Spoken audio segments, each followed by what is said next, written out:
Vamos a repasar algo que hemos estado viendo esta mañana, pero nos sigue sorprendiendo porque Sheila apareció muerta lamentablemente dentro de una bolsa, lamentablemente fue asfixiada, fue estrangulada con una sábana, y están detenidos su tía y su tío político, su tía sanguínea, la hermana de su papá. Lo que a nosotros nos ha llamado la atención en las últimas horas es con la naturalidad que esta mujer hacía declaraciones periodísticas sabiendo lo que había pasado. Nosotros no podemos afirmar a esta hora que ella haya participado del crimen, pero sí podemos asegurar que a la hora que decía esto, sabía lo que había ocurrido con Sheila. Ella ya sabía que su sobrina estaba muerta y sabía quiénes eran los responsables. Decía esto frente a una cámara de televisión con estos conocimientos dentro de su cabeza. ¿Algo en contra de ella? ¿Ustedes creen que la mamá miente? Lo que pasa que, sinceramente sí, porque si vos vas a mentir o si vos te preocupa, te vas a poner a favor con el papá por lo menos para buscar y bueno, después solucionen los problemas que tengan entre ellos grandes. Leonela acusaba a la madre, entre otras cosas, de Sheila. Poníamos esto solo para recordar o para poner en autos a aquellos que recién llegan al programa. El ejercicio para nosotros siempre es tratar de comprender. Y la verdad es que por lo menos desde este lado del mostrador nos resulta incomprensible.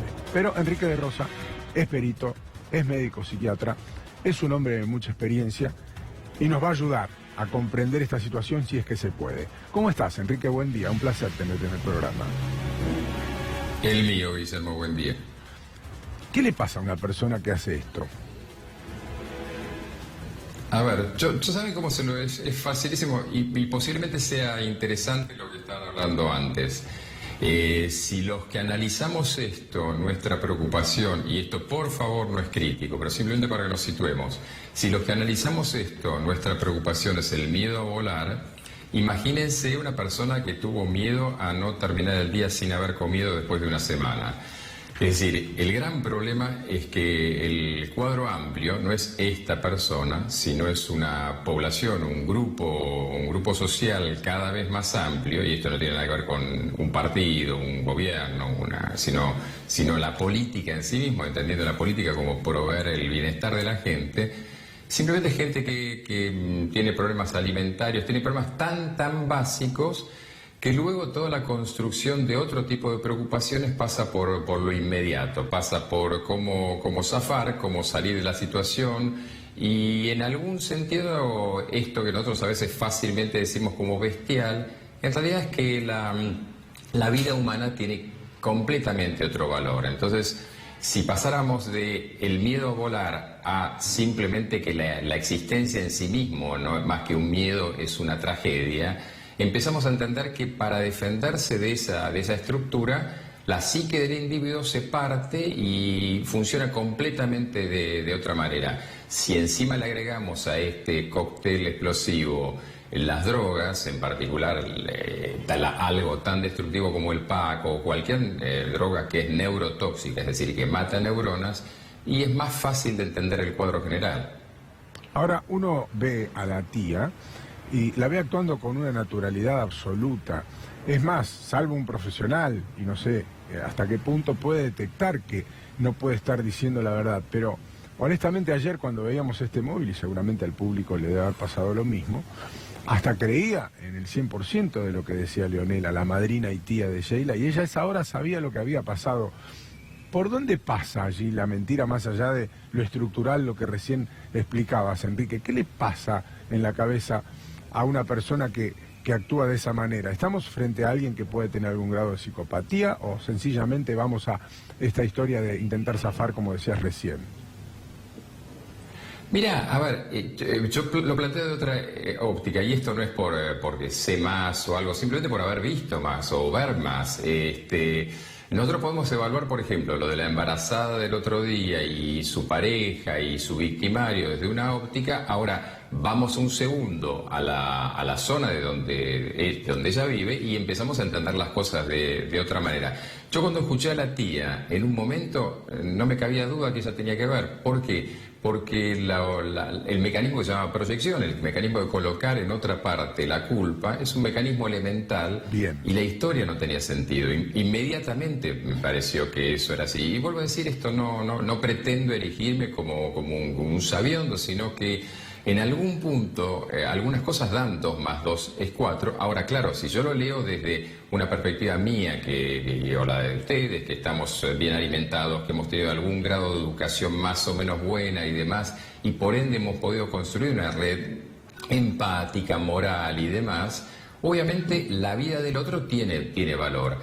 Ahora, cuando la vida mía ha estado constantemente desde mi nacimiento sometida a la posibilidad de la muerte constantemente, y lo único que pienso es en cómo tirar la pelota para afuera, cómo sacar. Entonces, claro, después yo puedo decir psicopatía. Si querés, en el fondo, sí.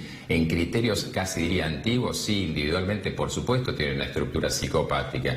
Pero esto es casi como si te dijese... a ver, los que cometen delitos de tal tipo son malos, y sí, pero esa etiqueta no sirve hoy de nada. El gran problema es que la estructura completa, psíquica, emocional, moral, es otra, y obviamente se manejan en esa estructura. Y cuando uno trabaja con esta gente, empieza a entender y esperar este tipo de respuestas. Sí, uno, claro, trata de interpretarlo desde su lugar, por eso decíamos al principio desde este lado del mostrador, y más temprano, cuando teatralizábamos, decía yo, bueno, esto por más que es una tragedia y hay una chica muerta de por medio y hay familiares detenidos, es solamente la superficie de un problema mucho más serio, que es el que mencionabas recién, Enrique, y que claramente marca el estado de una situación social de mucha gente, que es en el marco donde se produce no solamente el crimen, sino esto que estamos tratando de explicar. Ahora, hay gente que está en riesgo, hay chicos que están en riesgo en este momento, y da la impresión que no todos tenemos la capacidad de darnos cuenta que eso está sucediendo, ¿no? Ahora, ¿sabes cuál es el tema, Guillermo? Es que yo me quedaba pensando, ¿sabes quiénes son los grandes psicópatas de esta historia y los sociópatas? Los políticos que saben de esto, que tienen la información. Quien está hablando no es un genio, sino simplemente eventualmente ha cursado el pregrado en medicina, algunos otros, yo soy un poco más viejo, el CBC, o cursó biología. Es decir, hay datos que tienen que ver con lo más elemental, que son conocidos. El hacinamiento, cualquier persona sabe lo que genera a nivel violencia. No se necesita un doctorado ni un máster en nada para entender esto. Los políticos tienen esta información hace mucho tiempo.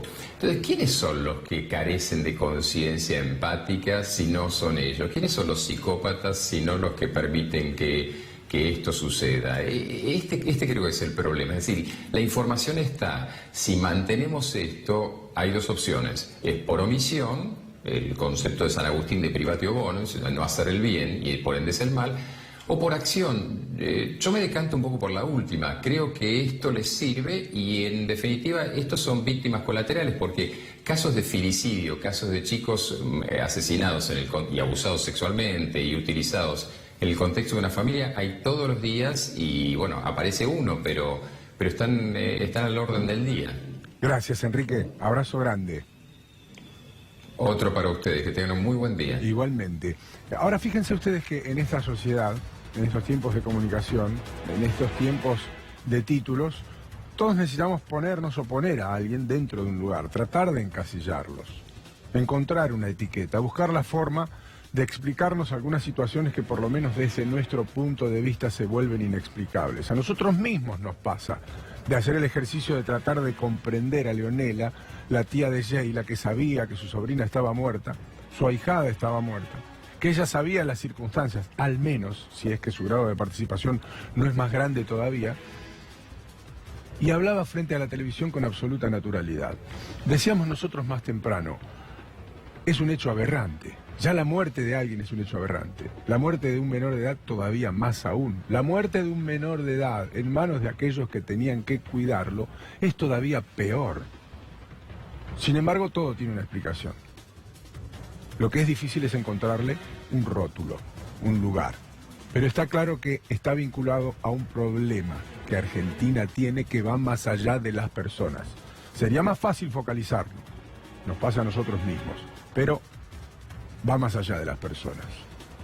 Necesitamos hacer foco en algunas cuestiones que están postergadas, que es la verdadera discusión, vieja y verdadera discusión que Argentina tiene pendiente. Mientras tanto, se generan cosas como estas.